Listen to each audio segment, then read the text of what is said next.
I've covered each class and specialization in a huge amount of detail for WotLK Classic. In fact, I've got a near 4-hour video on the channel containing an overview of each class, but I realized that's not going to be for everybody. So I thought, why not try and do a quick rundown of each spec by the category instead? I know some people prefer to play a certain role or want to give something new a try they've never seen before in the expansion. So here's an overview of what we'll be talking about and how things will be rated whilst I am discussing them. I wanted to pick something which made sense for every specialization in the game, whatever video it is, whether we're talking about tanks, heals or DPS, and to cover areas which take into account how Wrath of the Lich King is expected to work. I've split performance into early game and later game or scaling, as many classes change in power as itemization is updated. We will then have the complexity of the specialization, how difficult is it to play on a baseline level, how stackable is it, are you likely to bring more than one of them or even 2 or 3, the utility as in buffs or debuffs, and finally PvP, more concerning arena. Each area will be rated on 1 to 5 stars, and here is what each star means. So for example, 1-star scaling means the specialization falls off hard later in the expansion, 3-star means it stays quite consistent, and 5-star means it improves massively. I hope that makes sense. Let's make a start. I want to start off with a new hero class, the Death Knight. They have 2 DPS specializations, both of Frost and Unholy. Frost begins Wrath as a hard-hitting single target spec with excellent AoE burst, although very proc dependent, and they don't require a ton of gear to really start pushing excellent damage, putting them as a strong contender for top DPS in early raids. As the expansion progresses though, they don't fall off and even begin to scale up with armor penetration gear in Trial of the Crusader and beyond. Playstyle wise, the Frost Death Knight is, I would say, on the simpler end of things. Apply your diseases, keep them up, and dish out huge crits through Killing Machine and Rhyme. Frost DKs are a spec that you certainly don't mind seeing more than one of in your raid, but it doesn't feel super necessary either, so I've given them an average score for stacking. I really rate Death Knight utility in general. Frost in particular doesn't have the most utility overall, but the way it provides it is just super consistent, namely improved Icy Talons, giving your entire raid 20% melee haste.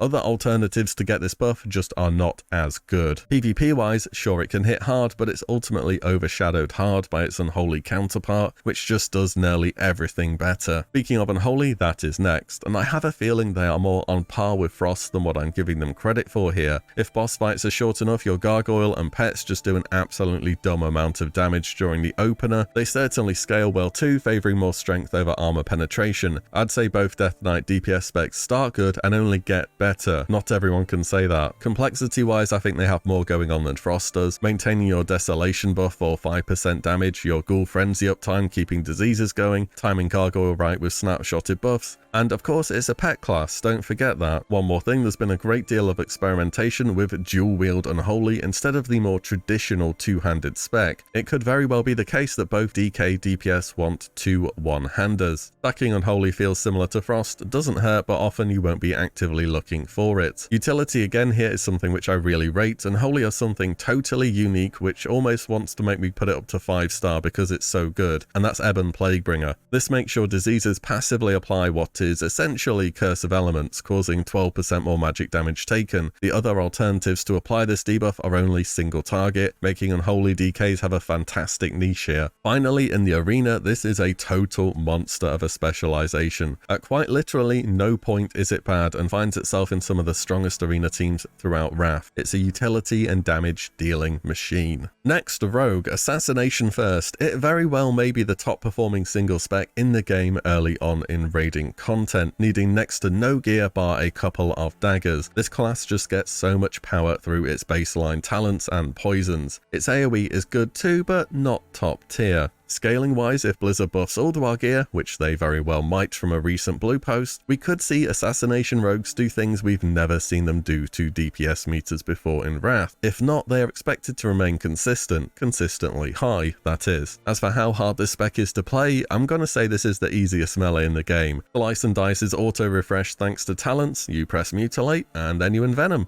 And yep, that's it. Very chill spec. Stacking rogues? Assassination, yeah, sure you could early. If you're gearing multiple rogues in your raid or you want them for later game content. As we progress though, well, we'll talk about that when we get to it. Utility-wise, rogues don't bring a huge amount, but Tricks of the Trade gets them more or less all of the credit for the score here, offering a great threat transfer and a damage buff. PvP, I mean, it's like how playing sub is in TBC. It's high pressure if it's given uptime, but it has less tools to maintain that uptime. Combat is also in a great spot for Wrath. Much like Assassination, it comes into early raids offering great damage, with a niche strength of cleave damage through Blade Flurry. It also has a powerful set of DPS cooldowns to blow through. The scaling on combat is also top tier. Combat benefits heavily from armor penetration gains that are offered in late game raid tiers, though it should start well and only get better as we go on. Much like Assassination, not the most complicated spec in the game. After your cooldowns are through, it's back to maintaining slice and dice and weaving in some finishes in between. It feels less attractive to stack combat early compared to Assassination, but the opposite can be said for later in the expansion,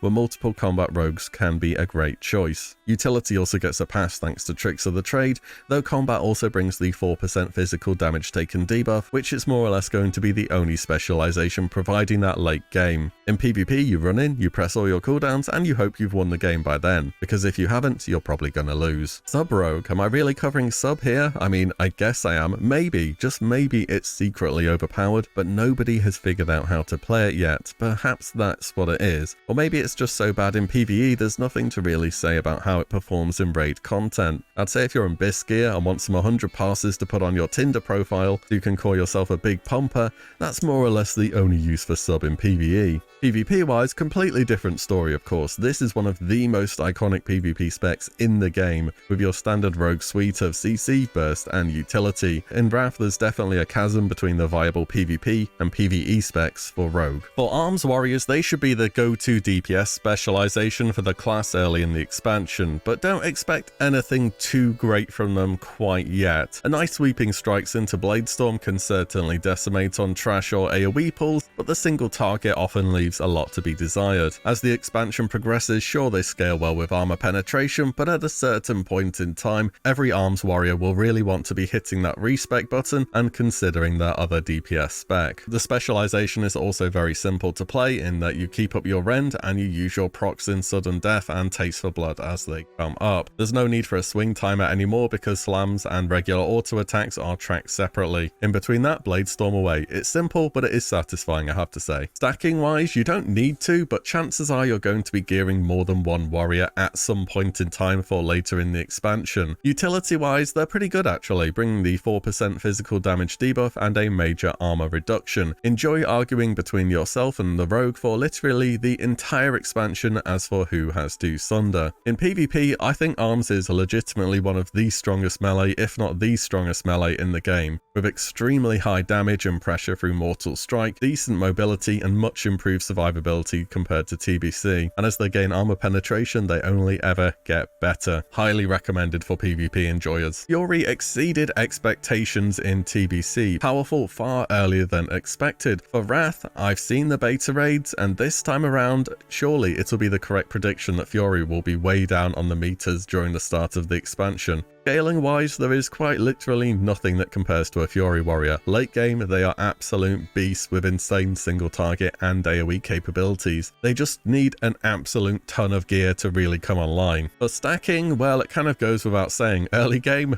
no. Late game, yes. They need that Trial of the Crusader and beyond gear to be worth really stacking, because on top of that, the utility is kind of bad. They do bring a number of buffs, but nothing that's hard required or there isn't already another class doing it. In PvP, I don't know why you would really. Arms exists, play arms. Next, Feral DPS, a highly anticipated specialization for WotLK Classic I feel. Early on we expect them to perform well on single target with great burst on AoE. Their bleeds can crit now, and of course they bypass armor, making them a solid starter. They also scale well with armor penetration in later game raids due to a sizable portion of their damage still coming from the likes of auto attack and shred. However, despite being a good performer, the class is hard to play. In fact, I would say it's the most complicated spec in the game to play well, and if you aren't playing well, its performance suffers enormously. It's a juggling act of managing buffs and debuffs, and you really can't afford to drop anything. On top of that, you may have heard of the likes of power shifting in the past from the likes of Classic or TBC, and that is no longer a thing,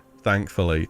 But Feral Druids, in their apparent endless quest to make the spec harder than it needs to be, have come up with something new called Bear Weaving, which is shifting into bear form when there's nothing that needs to be done in cat, and applying Lacerate and other abilities during that downtime. I semi-feel like this is a meme, but hey, if it's a DPS increase, then it's a DPS increase, and I just thought I'd mention it. You don't need to stack Ferals, it's more than likely going to be a one-off spec in your raid. The utility is good, you still bring that 5% crit buff, somebody has to do it after all, and the combat res never goes amiss either, giving them an average score here. I think they improve in PvP a lot compared to TBC. With each 5 combo points spent, their next spell, such as Cyclone, is instant cast, giving them a very high pressure and a large amount of CC for a melee spec. Next, Retribution Paladin. I see so many paladins out there leveling, it feels as though this is already a popular choice. Early game in raids, I see them being solid on AoE and middle of the pack on single target. They do deal a ton of their damage as Holy though, bypassing armor, and Nax is full of undead, meaning spells such as Exorcism are always going to crit. The scaling for Ret is probably the only time where I'll put an asterisk next to it, as most of the time classes begin to take off in Trial of the Crusader. For Ret, however, it's a tier set bonus which they very specifically need, and that is the tier 10 2 set. This gives their auto attacks a 40% chance to reset the cooldown on Divine Storm. This is possibly the most powerful tier set bonus that has ever existed in Classic so far,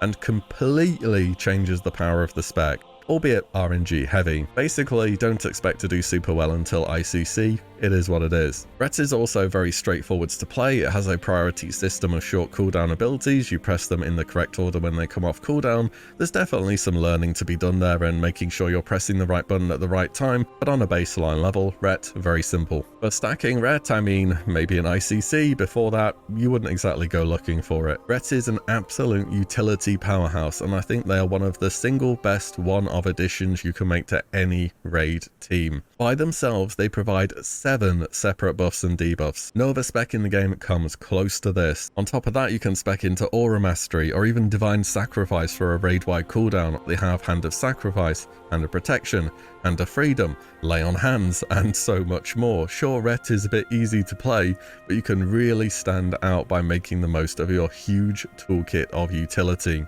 PvP wise, I'd say they're again improved compared to TBC, but have a much different playstyle now. In TBC, it was all about proccing that Wind Fury and trying to global somebody. These days, Ret is a lot more consistent pressure with a strong amount of utility and CC in their toolkit as well. Finally, Enhancement Shaman. They come out the gates as a very impressive specialization for both single target and AoE encounters, dealing a good mix of physical and magical damage. Their scaling is a bit up in the air if I'm honest. I've heard both sides of it, I've seen both sides of it, between they do amazing and they fall off, so I've decided to go down the middle with it. I think the scaling can be difficult to assess because the specialization is kind of hard to play well. Simply put, there's just a lot of different buttons you need to be managing between your cooldowns, your totems, your totem placement, and even pet management with Feral Spirit active, and if you drop the ball, your DPS can suffer fast. There is also an alternative playstyle for Enhancement 2 known as Spellhance, where you will use spell power jewelry, trinkets, and weapons. This variation focuses more of its damage into fire via the likes of Flame Tongue Weapon and Fire Nova. Typically, people won't look to stack Enhancement either due to the fact that Shaman utility takes a huge hit moving from TBC to Wrath. Other classes can now do what they do, and often easier. However, I will say if a raid does not have a Shaman, they instantly become the best utility class in the game bar none. It doesn't even matter which spec you're playing at this point, because Heroism and Bloodlust are just too good not to have. In PvP, they can pack a serious amount of burst in the opener, applying high pressure with Feral Spirit, Heroism, and Purge, though they often need to score a takedown fairly fast or they'll begin to get kited out. And that's it, a short rundown of each melee DPS specialization in Wrath Classic with a bit of a different format. Let me know how you thought the video went and whether you'd like to see anything done differently, and do let me know which role you want to see next between ranged DPS, tanks, or healers. As always guys, thank you all so much for watching and listening in. I'll see you all on the next one very soon.